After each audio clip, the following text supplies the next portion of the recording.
Mungkin seperti inilah jika Dragon Ball dikarang oleh kreator Detektif Conan Aoyama Goso. Yap, perkenalkan salah satu anime lawas yang akhirnya mendapatkan serial adaptasi remake oleh Wit Studio. Anime tersebut memiliki judul Yaiba Samurai Legend.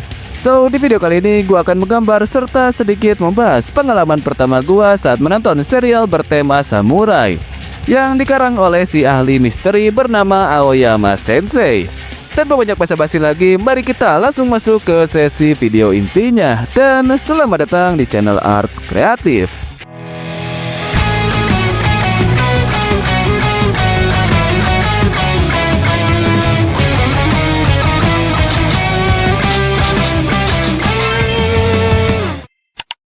Jika kita membicarakan salah satu studio anime yang bernama Wit, kita tentu pasti ingat dengan dua anime yang sangat fenomenal karena detail dan grafiknya yang begitu memukau, apalagi kalau bukan serial Attack on Titan dan Vinland Saga. Nah, pada tahun 2025 ini, lagi-lagi studio tersebut membuat heboh dengan merilis serial remake anime klasik yang sempat diproduksi pada tahun 1993 hingga 1994 dengan total 52 episode. Anime itu ialah Yaiba, salah satu karya yang cukup besar dan juga merupakan karya kedua dari Aoyama Goso sebelum ia terkenal menjadi salah satu pengarang serial detektif yang ikonik dengan judul Detektif Conan, yang hingga saat ini entah kapan serial itu akan berakhir. Meskipun jujur secara pribadi gua gak pernah menonton seri dari anime lawasnya, namun ada yang perlu gua garis bawahin di sini. First impression gua setelah menonton episode pertama dari anime remake-nya di tahun 2025. Gua merasa bahwa Aoyama Goso mungkin menciptakan karakter bernama Yaiba ini terinspirasi oleh Son Goku dalam serial Dragon Ball, karya legendaris Akira Toriyama. Dan setelah gue telusuri tahun kapan serial manga Yaiba ini diserialisasi, gue menemukan fakta bahwa serial ini pertama kali terbit pada tahun 1988 dan berakhir di tahun 1993 dengan total 24 volume. Dan jika kita bandingkan dengan serial Dragon Ball, diketahui Dragon Ball sendiri mulai diserialisasikan sejak tahun 1984 dan berakhir di tahun 1995. Itu artinya perbedaan usia serialisasi dari Dragon Ball dan Yaiba hanya terpaut 4 tahun lebih muda.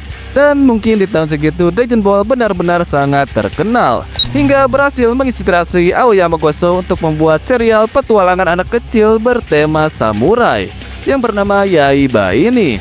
Ada beberapa poin yang gua rasakan di episode pertama yang membuat gua ngerasa menonton ulang serial Dragon Ball dengan desain Detektif Conan dalam serial anime remake kali ini, di mana Yaiba digambarkan sebagai sosok anak kecil yang sejak bayi tumbuh besar di dalam hutan. Bahkan saking polosnya ia gak tahu sama sekali dengan apa itu gedung sekolah.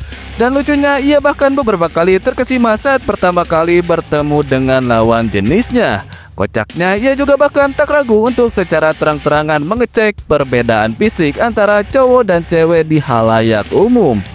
Lucu sih ini asli, mengingatkan gua dengan momen bagaimana Goku kecil memperlakukan Bulma seperti alien karena perbedaan gender antara keduanya.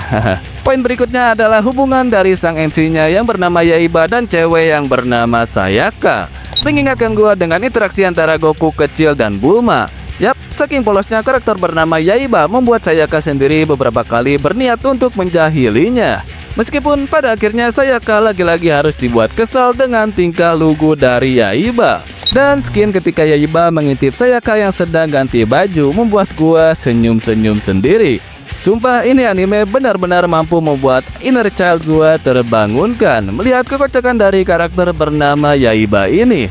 Overall, adanya remake dari adaptasi anime klasik seperti Yaiba Samurai Legend menurut gua sangat bagus, dimana kita tahu desain anime-anime jadul itu memiliki ciri khasnya yang unik, termasuk gaya rambut yang absurd dan membuat warna tersendiri di zaman modern, dimana saat ini kita banyak disuguhkan dengan anime yang memiliki desain template ala serial Sword Art Online.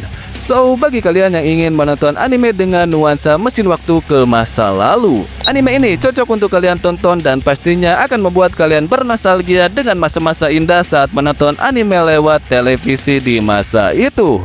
Dan untuk artworknya sendiri, tema gua kali ini cukup sederhana, di mana gua mencoba menggambarkan sosok Yaiba yang pemberani dan membuat saya kaget dengan tingkah lakunya. Setelah beberapa sentuhan akhir serta finishing, ini dia hasil dari artwork yang gua beri judul Challenge. So, gimana pendapat kalian mengenai artwork gua di video kali ini? Dan tulis pengalaman kalian setelah menonton serial anime remake-nya di tahun 2025. Saya juga pamit, see you next time and bye-bye.